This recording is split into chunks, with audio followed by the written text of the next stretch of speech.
하나님 말씀 에베소서 5장 17절, 18절 다 같이 읽겠습니다.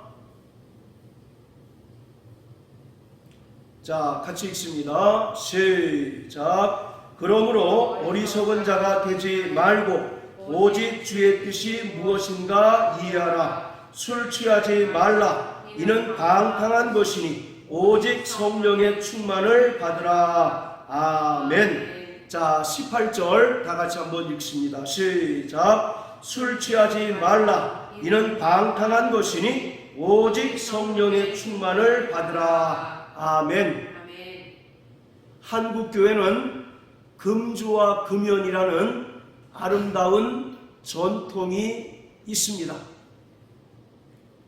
지금까지 비교적 엄격하게 이러한 금주와 금연의 전통을 지켜왔습니다. 그런데 처음부터 엄격하게 금주나 금연을 강조한 것은 아니었다고 합니다. 초기에 외국의 선교사들이 조선에 와서 복음을 전할 때는 술과 담배 문제에 대해서 비교적 관대했다고 합니다. 그런데 조금 지나다 보니까 술과 담배로 인하여 여러 가지 폐단이 발생하고 또 여러 가지 문제들이 발생함에 따라서 금주를 강조하게 되고 또 금연을 강조하게 되었습니다. 그래서 심지어는 술을 먹다가 죽게 되면 하나님의 나라에 갈 수 없다라고 이와 같이 극단적인 가르침도 있었다고 합니다. 자, 이처럼 초기의 선교사들이 와서 복음을 전하면서 금주, 금연을 강조하게 된 이유는 크게 세 가지입니다. 첫째는 신앙적인 유익을 위해서 금주나 금연을 강조하기에 이르렀습니다. 술 취하게 되면 아무래도 경건한 모습이나 거룩한 모습보다는 풀어진 모습을 보이기 때문에 믿는 자로서의 본을 보일 수 없고 또 개인적인 신앙을 유지하는 데 있어서도 많은 어려움들이 있기 때문에 금주와 금연을 강조했습니다. 그리고 두 번째 이유는 건강에 유익하지 못하기 때문에 금주와 금연을 강조하게 되었다고 합니다. 그리고 세 번째로는 미개한 조선 사람들을 계몽해서 깨우치기 위해서 당시에는 많은 사람들이 일하지 않고 술독에 빠져 있어서 또 세월을 허송하는 그런 일들이 비일비재했기 때문에 미개한 조선 사람들을 깨우치고 계몽하기 위해서라도 강력하게 금주와 금연을 벌여왔습니다. 이러한 전통이 오늘날까지 한국교회의 아름다운 전통으로 지켜오고 있습니다. 자, 그리고 유대인의 지혜서라고 하는 탈무드에 술에 관한 이야기가 있습니다. 첫사람 아담이 포도나무를 심을 때였습니다. 그런데 마귀가 몰래 와서 아담이 심는 포도나무에 4가지 종류의 짐승의 피를 거름으로 몰래 뿌렸습니다. 첫 번째는 양의 피를 뿌렸고, 두 번째는 사자의 피를 뿌렸고, 세 번째로는 원숭이의 피를 뿌렸고, 네 번째는 돼지의 피를 뿌렸다고 합니다. 그래서 이제 포도가 잘 자라서 수확하고 나서 그 포도로 포도주를 먹게 됐는데, 포도주를 과하게 먹는 사람들마다 4가지 동물의 특성이 나타났다고 합니다. 우리가 술을 마실 때 처음에는 술을 마시게 되면 나타나는 일반적인 증상이 어떤 겁니까? 양처럼 사람이 온순해지죠. 그리고 거기서 조금 과하게 되면 사자처럼 없던 용기도 생겨나서 용맹해지고 또 사람들이 담대해진다고 합니다. 그리고 거기서 또 과음을 하게 되고 지나치게 많이 마시게 되면 원숭이처럼 재주를 부리고 또 흥겨워서 노래를 부르게 된답니다. 그리고 네 번째로 거기서 지나쳐서 완전히 술에 쩔게 되면 돼지처럼 자기 먹던 것을 토하고 토한 곳에 도로 누워서 지저분하고 더럽게 된다고 합니다. 이것이 유대인의 지혜서인 탈무드에 나오는 술에 관한 이야기입니다. 성경은 바로 술 취하지 말라 말씀하고 있습니다. 특히 오늘 5장 18절에서 사도 바울은 술 취하지 말라, 이는 방탕한 것이기 때문에 술 취하지 말고 오직 성령의 충만을 받으라 라고 이와 같이 말씀하고 있습니다. 여기서 방탕이라고 하는 단어는 무절제하다 라고 하는 그러한 의미입니다. 우리가 금방도 말씀드렸던 것처럼 처음에 술을 마시게 되면 사람이 양처럼 온순해지다가 조금 더 정도가 지나면 사자와 같은 특성이 나타나고 또 거기서 지나게 되면 잔나비, 원숭이의 특성이 나타나게 되고 네 번째로는 술에 완전히 쩔어 있게 되면 돼지와 같은 특성이 나타나서 자기가 먹은 것을 토하고 또 토한 곳에 도로 눕는 그런 지저분한 일들이 벌어지게 되는 거죠. 그래서 방탕이라고 하는 말은 무절제하다라고 하는 그러한 의미입니다. 그리고 이것은 문자적으로는 구원을 얻지 못한다라고 하는 의미를 가지고 있습니다. 자, 우리 베드로전서 4장을 다 같이 한번 보세요. 베드로전서 4장 4절.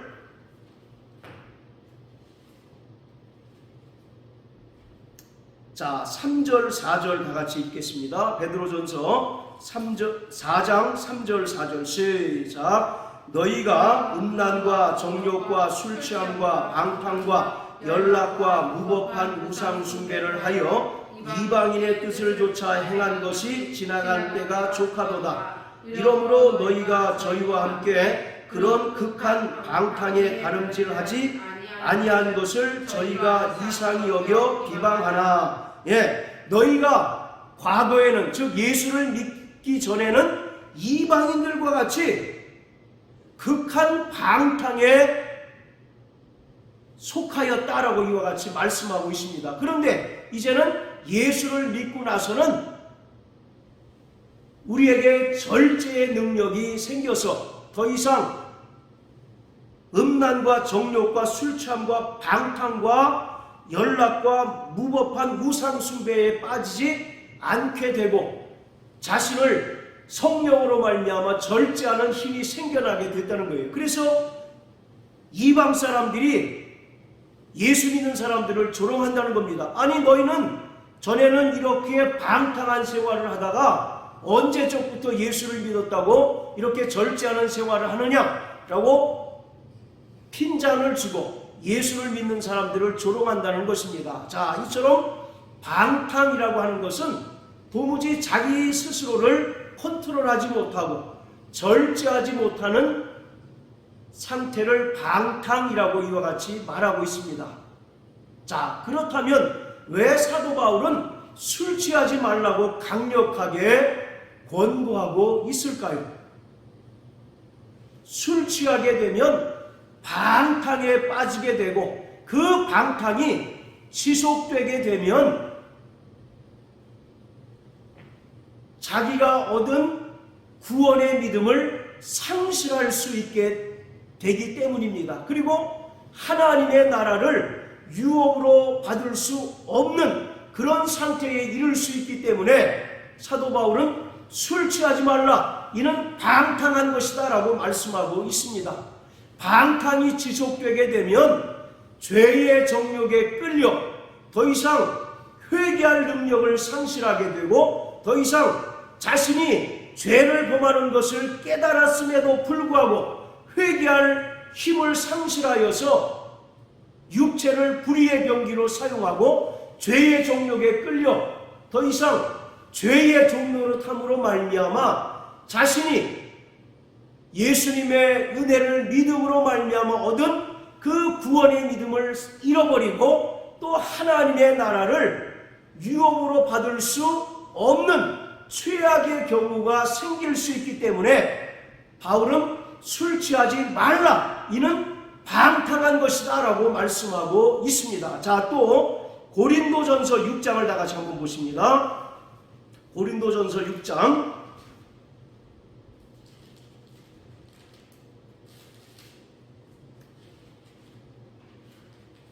자, 8절부터 10절까지 다 같이 읽습니다. 시작. 너희는 불의를 행하고 속이는구나.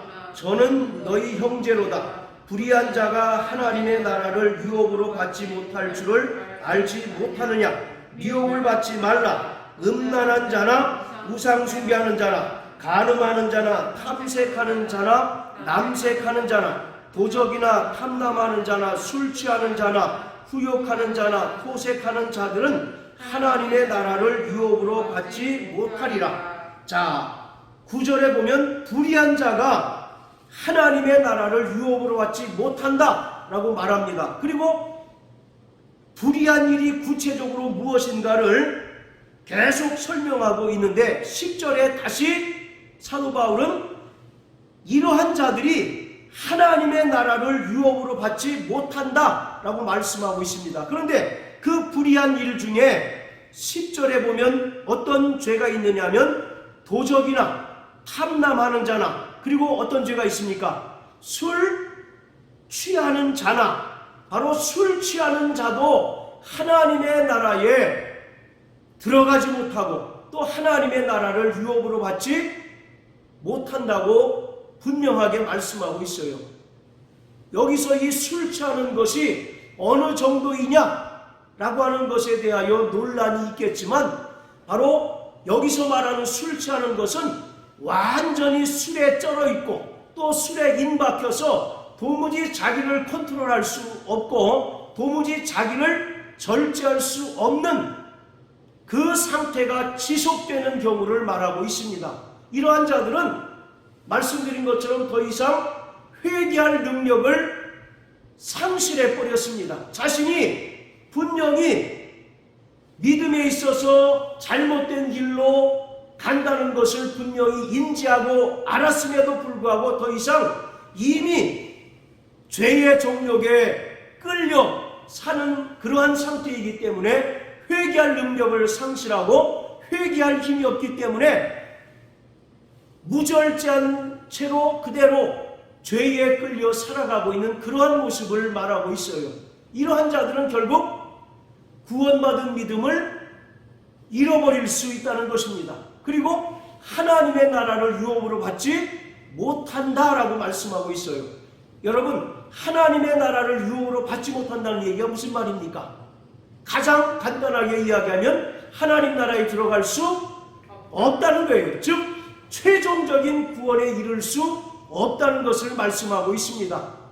베드로전서 1장 9절에 보면 믿음의 결국 곧 영혼의 구원을 받음이라 라고 이와 같이 말씀하고 있어요. 우리는 이제 예수님의 은혜를 믿음으로 말미암아 구원받았습니다. 그런데 이것이 완성이 된 것이 끝이 아니라 우리는 끊임없이 성화의 구원을 이루어가야 하고 최종적으로 영화의 구원에 이르러야 하는데 술에 인박이고 또 술 취하여서 자기를 더 이상 절제할 수 없는 상태가 지속되게 되면 믿음을 상실할 수 있고 결국 그러한 자들은 하나님의 나라에 들어갈 수 없다라고 이와 같이 바울은 분명하게 경고하고 있습니다. 자, 다시 에베소 5장으로 돌아가서요. 이처럼 사도 바울은 술 취하지 말라, 이는 방탕한 것이다 라고 말씀합니다.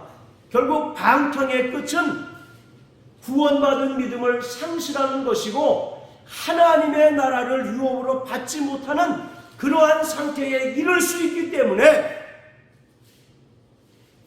우리는 술에 대하여 지극히 경계하는 마음을 가지고 있어야 합니다. 물론 술을 마신다라고 해서 우리가 구원을 잃어버리거나 상실하는 것은 아닙니다. 그러나 오늘 술 취하는 것을 바울이 경고하고 있는 것은 말씀드린 것처럼 술에 쩔어 있거나 또는 술에 인박히게 되면 자기를 더 이상 절제할 수 없는 상태에 이르게 되고 또 죄에 완전히 무방비 상태가 되어버리기 때문에 더 이상 회개가 불가능한 상태에 이르게 되고 결국 믿음을 상실하고 하나님의 나라를 유업으로 받지 못하는 그러한 경우가 되기 때문에 바울은 철저하게 술 취하지 말라고 말씀하고 있습니다. 그리고 디모데전서 3장에도 보면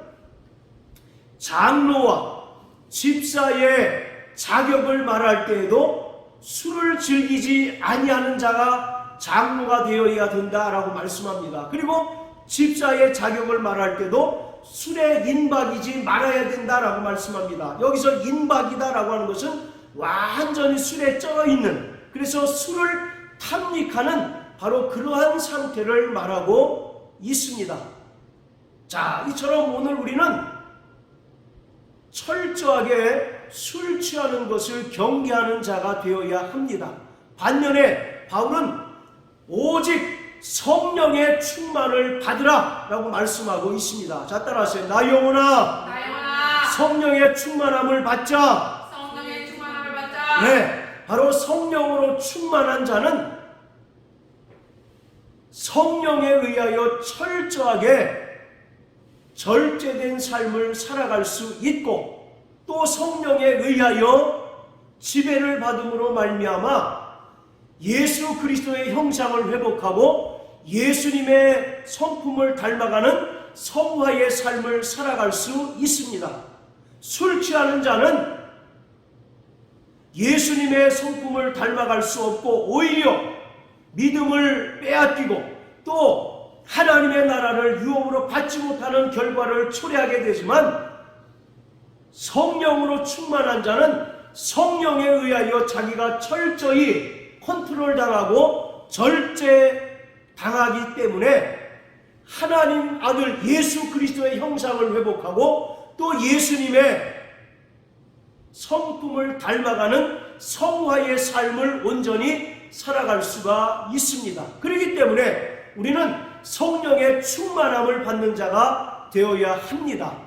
갈라디아서 5장 22절 23절에 보면 성령의 9가지 열매가 나옵니다.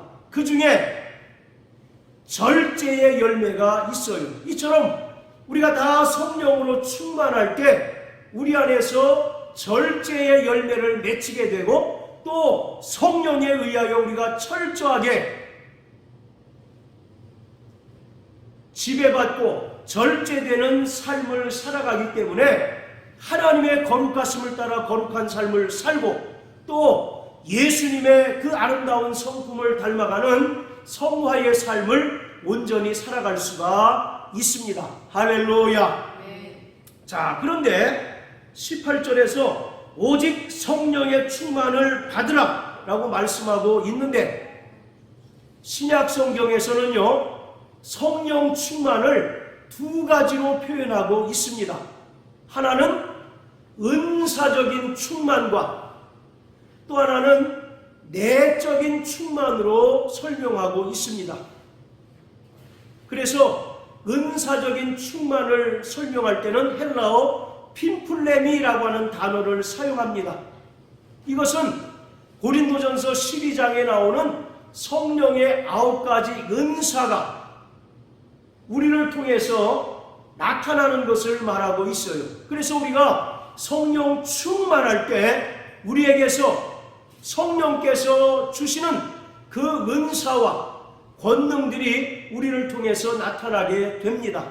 어떤 이에게는 성령으로 지혜의 말씀을, 또 어떤 이에게는 성령으로 지식의 말씀을, 또 어떤 이는 성령으로 예언하고, 어떤 이는 성령으로 능력 행하고, 어떤 이에게는 성령으로 믿음을, 또 어떤 이에게는 병 고치는 은사를, 또 어떤 이에게는 방언을 말하고, 또 어떤 이에게는 방언들 통역함을 주시나니 이것은 유익하게 하려 합니다 라고 이와 같이 말씀하고 있습니다. 이처럼 바로 신약 성경은 바로 성령 충만을 두 가지로 표현하고 있는데, 첫 번째는 은사적인 충만, 즉 헬라어로 핀플렘이라고 하는 단어로 사용하는 외적인 충만을 설명하고 있습니다. 이것은 성령께서 구하고 사모하는 자들에게 주시는 성령의 은사로 인하여 충만한 상태를 말하고 있습니다.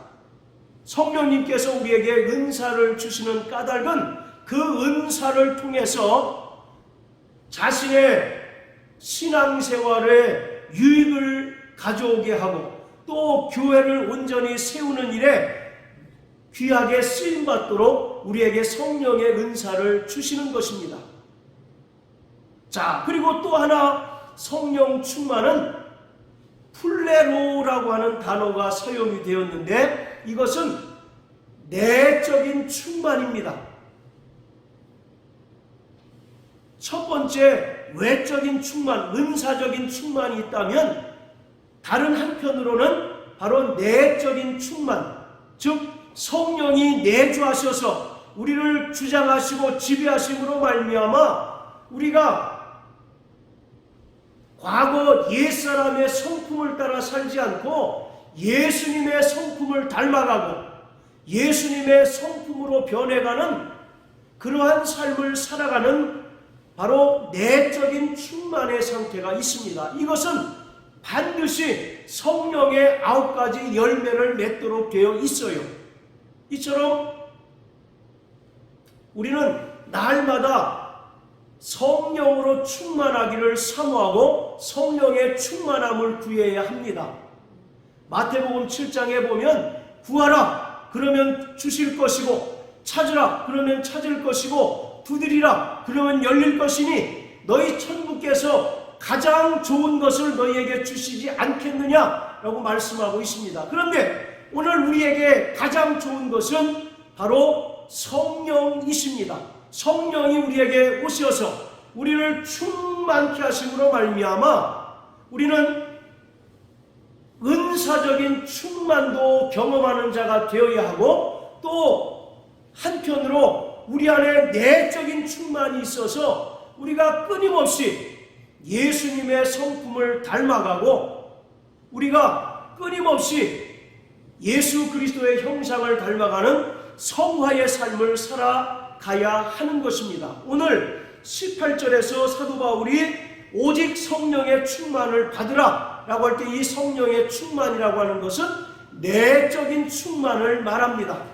그러니까 오늘 우리가 예수님의 그 성품을 닮아가서 끊임없이 겸손하고 또 끊임없이 성령의 열매를 맺음으로 말미암아 우리의 삶이 온전히 변화되어지고 또 하나님의 거룩하심과 같이 거룩한 삶을 살아가는 자가 되어야 합니다. 그럴 때 우리를 통해서 하나님께서 영광을 받으십니다. 요한복음 15장에 보면 너희가 과실을 많이 맺으면 하나님 아버지께서 너희를 통해서 영광 받으실 것이다 라고 말씀하셨던 것처럼 오늘 우리는 구하고 사모함으로 말미암아 우리를 통해서 성령의 충만한 은사가 나타나야 합니다. 그래서 우리가 하나님의 일을 더욱더 능력있게 더욱더 효과적으로 감당할 수 있는 믿음의 성도가 되어야 합니다. 뿐만 아니라 오늘 우리 안에 내적인 충만이 있어서 우리가 점점 더 예수님의 성품을 닮아가고 또 날마다 썩어져가는 옛사람의 성품을 벗어버리고 심령으로부터 변화되어지고 새 사람을 입는 변화된 삶을 살아내야 하는 것입니다. 그것이 바로 온전한 믿음의 성도인 것이에요. 어떤 사람들은 외적인 은사에 대단히 치중합니다. 그래서 다른 사람보다 더 많이 은사가 나타나고 더 많이 능력이 나타나서 큰 일을 감당하는 사람들이 대단히 많습니다. 그러나 중요한 것은 외적인 은사와 내적인 은사가 균형을 이룰 때 하나님께 더 귀하게 쓰임받을 수 있다는 사실을 우리는 분명하게 깨달아야만 합니다. 여러분, 지금 우리가 공식적으로 이단이라고 이야기하는 사람들을 한번 생각해 보십시오.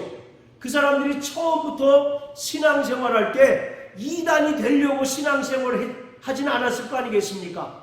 그들에게 정말 어떤 열심이 있고 또 그들이 열심히 기도하는 가운데 남들에게 나타나지 않는 그런 은사와 능력들이 나타남으로 인하여 많은 역사를 이루게 되었습니다. 그리고 많은 사람들이 그들을 따르는 그런 일들이 벌어지게 된 거죠.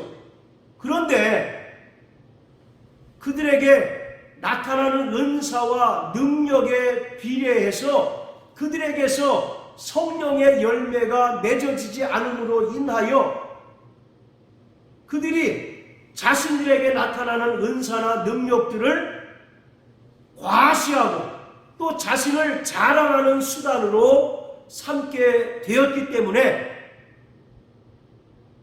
그들이 변질되고 타락하게 되어서 결국 이단으로 빠지게 된 것입니다. 이것은 극단적인 예이지만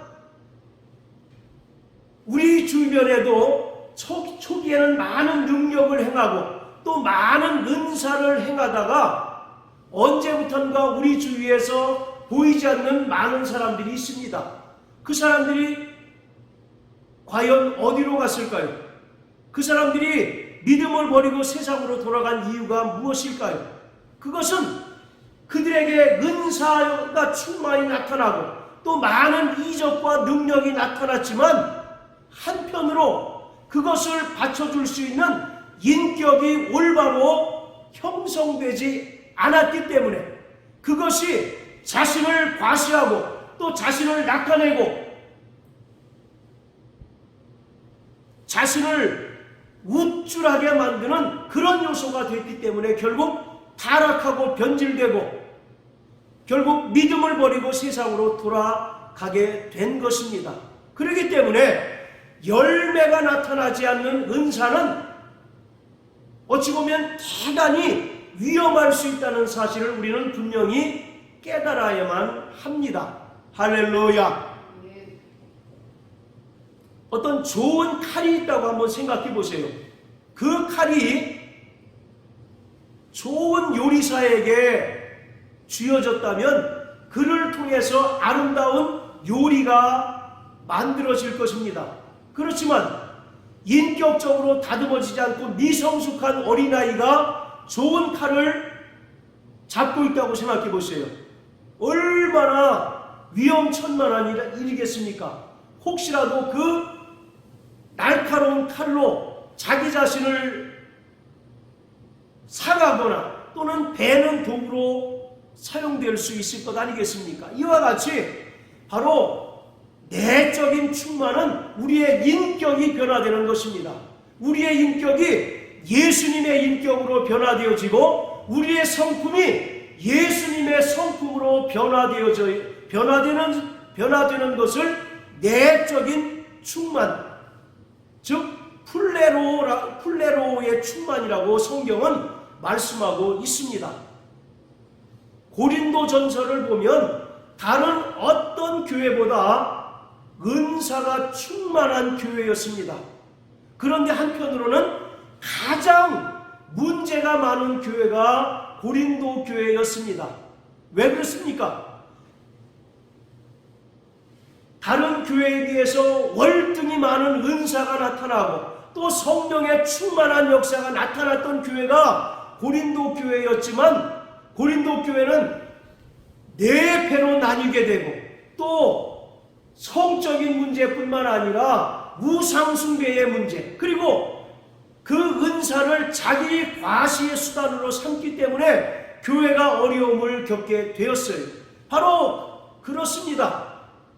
성령의 충만한 은사는 나타났지만 그 은사를 뒷받침해주는 인격이 부족하고 성품이 온전히 성숙하지 못했기 때문에 그 은사가 하나님의 의를 위하여 또 교회의 유익을 위하여 사용되기보다는 자기를 과시하고 자기를 나타내는 그런 도구로 사용되어졌기 때문에 고린도 교회가 많은 어려움을 겪게 되었습니다.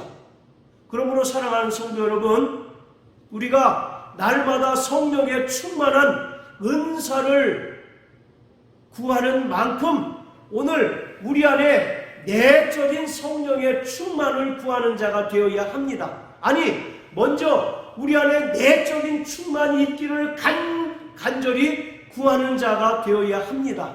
그 위에 하나님께서는 합당한 은사를 더하여 주셔요. 바로 성령께서 우리에게 은사를 주시되 우리의 믿음의 분량만큼 은사를 주십니다. 구약에 보면 이스라엘은 항아리부터 종재기까지다라고 말씀하고 있습니다. 어떤 사람은 그 믿음이 항아리만큼의 믿음을 가진 사람이 있는가 하면 어떤 사람은 종재기만큼의 믿음을 가진 사람이 있다는 거예요. 그런데 종재기만큼의 믿음을 가진 자에게 항아리만큼의 물을 주게 되면 그것을 다 담을 수 없습니다. 이와 같이 오늘 우리는 날마다 성령께서 나를 주관하시고 성령께서 나를 주장해 주셔서 내게서 성령의 열매를 맺는 내적인 충만이 나타나기를 간절히 사모하는 자가 되어야 합니다. 할렐루야. 그리고 뿐만 아니라 오늘 우리에게 외적으로 나타나는 성령의 은사적인 충만도 함께 나타나서 우리를 통해서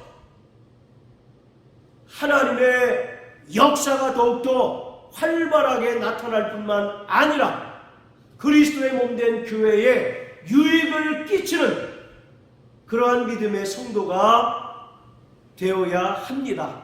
할렐루야. 자, 따라서 나 영혼아 성령으로 충만하자. 나 영혼아 성령의 은사로 충만하자.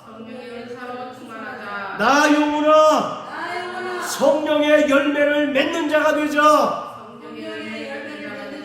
할렐루야. 바로 이것이 균형을 유지할 때 우리는 하나님 앞에 온전히 쓰임받을 수 있습니다. 자, 우리 마지막으로 디모데전서 2장을 다 같이 한번 보십니다. 디모데후서 2장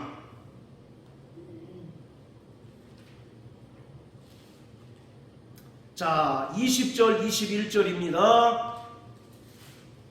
시작. 큰 집에는 금과 은의 그릇이 있을 뿐 아니요 나무와 질그릇도 있어 귀 쓰는 것도 있고 천이 쓰는 것도 있나니 그러므로 누구든지 이런 것에서 자기를 깨끗하게 하면 귀 쓰는 그릇이 되어 거룩하고 주인의 쓰심에 합당하며 모든 선한 일에 예비함이 되리라. 할렐루야. 큰 집에는 금과 은 그릇이 있고 또 나무와 질그릇도 있어서 귀 쓰는 것과 천이 쓰는 것이 있다라고 말씀하고 있습니다. 오늘 우리가 하나님께 귀 쓰임받기를 원한다면 우리 안에서 날마다 내적인 충만함이 있어야 합니다. 그럴 때 하나님께서는 그 사람의 분량대로 성령의 충만한 외적인 은사를 주셔서 하나님 앞에 귀하게 쓰임받고 또 하나님의 나라를 위하여 귀하게 쓰임받는 일꾼이 되게 해 주십니다. 그러므로 사랑하는 성도 여러분, 날마다 성령의 충만함을 구하는 자 되시길 주의 이름으로 축원합니다. 바로 우리가 성령 충만하기 위해서는 날마다 회개하는 자가 되어야 합니다. 날마다 예수님의 흘리신 보혈을 의지하여 우리의 죄를 회개하고 자복할 때 우리 안에 계신 성령께서 무제한으로 일하시고 역사하셔서 우리를 통해서 성령의 열매를 맺게 하실 뿐만 아니라 또 우리를 통해서도 성령의 충만한 은사가 나타나게 하십니다. 할렐루야.